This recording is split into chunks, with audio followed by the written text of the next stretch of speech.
체포동의안은 부결이 됐죠. 그리고 절차적으로는 이제 이재명 대표에 대한 구속영장은 신문 없이 기각이 됐습니다. 그런데 오늘 국민의힘에선 이런 주장까지 나왔습니다.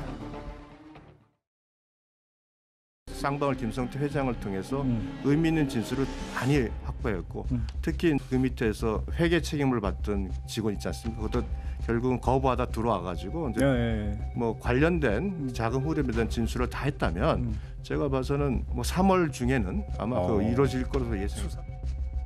아마 대학생들 여름방학 오기 전에 이재명 대표는 감옥가 있을 겁니다. 한 6월까지는 왜 그러냐면 그때까지 이제 수사가 좀 더 진척이 될 것이고 한 번 더 체포동의안이 날아올 가능성이 꽤 높거든요. 가을쯤은 내전으로 보낸다고 하더라도 겨울쯤에는 어쨌든 정리가 되고 수습이 된다. 그러면 단일 체제로 분당 안 되고 이제 총선 치를 수 있다. 오늘 국민의힘의 목소리 중에는 쌍방울, 그러니까 대북송금 의혹은 다음 달에 구속영장을 청구할 수도 있다는 검사 출신 유상범 의원의 주장.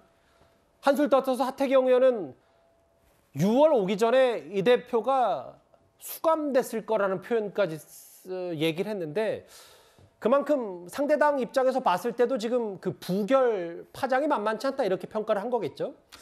뭐 지금 이제 뭐 일반적으로 우리가 뭐 이 탑10에서도 계속 전망하는 게 그렇습니다. 지금 1차적인 이제 대장동과 위례 신도시 이 두 개를 일단 영장을 쳤고요. 그 다음에는 이제 백현동, 정자동 또 이제 그 쌍방울 관련된 사건이 있기 때문에 뭐 순서대로 보면 그렇게 될 가능성이 있죠. 근데 저는 여당 의원들 특히 이 유상범 의원은 검사 출신이잖아요.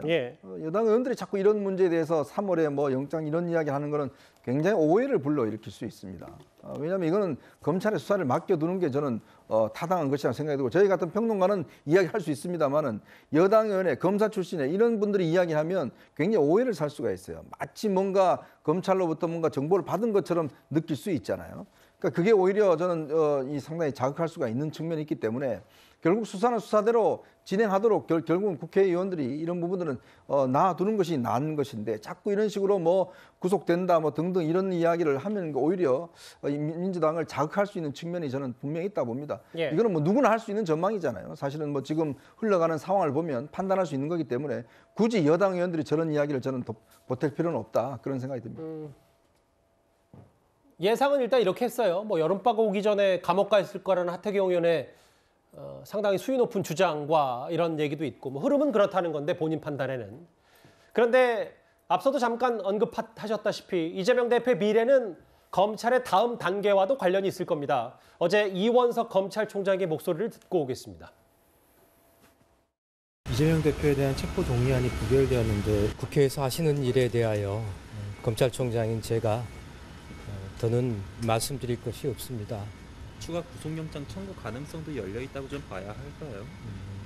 오늘 국회에서 체포동의안 결과가 나왔기 때문에 검찰에서는 저희 할 일에 대해서 담담하게 저희들을 할 일만 하도록 하겠습니다. 오늘은 여기까지만 하겠습니다. 일단 검찰의 그 내부 목소리 알려진 보도만 제가 한번 읽어보겠습니다. 사실상 가결과 다름없는 결과니까 수사팀의 추가 구속영장 청구 이 대표를 향한 이게 좀 힘이 실릴 거다. 또 다른 검찰 관계자. 그동안 검찰 수사를 정치 보복이라고 비판했는데 정작 당 내부와 야권 성향의 의원 가운데서도 동의하지 않는다는 의견이 있다는 걸 확인했다. 뭐 검찰 내부로서도 뭐 자신감을 얻을 수밖에 없는 어제 표결 결과였기 때문에 그럼 이제 구 변호사께는 이 질문을 드릴게요. 대장동 수사도 좀 더 보강해서 추가 구속영장을 청구할 거냐 아니면 이거는 불구속 상태로 재판에 넘기고 나머지 뭐 대북송금 의혹이라든지 백현동 의혹에 대해서 추가로 또 다른 의혹으로 구속영장을 청구할 거냐 어떻게 할 거라고 전망하십니까? 보통 평범한 구속영장 실질심사의 경우에는 법원에만 바로 가니까 기각이 됐을 때는 기각된 사유를 봐가지고 보강 수사를 해가지고 재청구를 하거든요. 보통은 재청구를 하는데 이거는 특수하게 국회의원 신분이기 때문에 국회에서 체포 동의안에 대한 표결을 했을 때 무엇이 부족해서 됐다 안 됐다 이런 식의 영역이 아니라 그냥 정치의 영역이었기 때문에 이것을 사건 그대로 두고서 재청구를 하는 거는 국회의 표결에 대해서 불복하는 모양새가 되기 때문에 또 다른 정치적인 의미가 있지 않느냐라는 얘기가 꼭 따라 나오게 되는 거는 검찰로서도 좀 불편할 수 있습니다. 그래서 이 사건은 사실 이대로 해가지고 보강 수사하겠지만 이 상태 그대로 아마 다시 또 표결로 붙이는 거는 좀 부담스러울 것으로 보이고 예. 만약에 이제 보강 수사를 해야 될 게 좀 남아 있는 상태에서 백현동이나 쌍방울에 대한 사건이 마무리된다. 그럼 이제 그 4개를 한꺼번에 붙여가지고 다시 청구하는 거 아마 그거는 가능할 수 있거든요. 예. 근데 만약에 시점이 좀 꽤 떨어진다 싶으면은 지금 이번에 부결된 거는 이제 그대로 이제 불구속 기소를 하고 쌍방울과 백현동 사건은 이제 별개로 해가지고 그거를 이제 영장 청구를 다시 하는 아마 그런 구도로 가지 않을까 이렇게 생각이 됩니다. 야, 그 변호사 말씀은 다시 한번 화면을 제가 볼게요.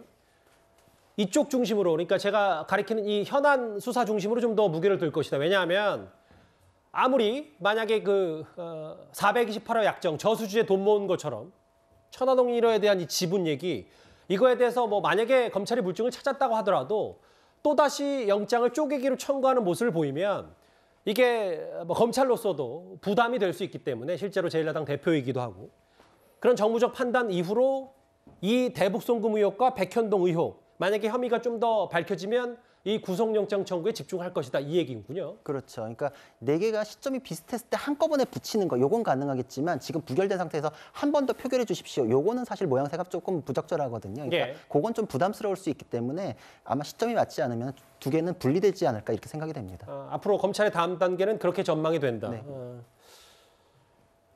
물론 뭐 개인적인 시각이긴 합니다만 뭐 그런 향후의 검찰 단계가 있을 것이다. 이 남은 의혹들을 좀 더 보강하는데 검찰의 수사력을 집중할 것이다. 뭐 얘기를 하셨는데요.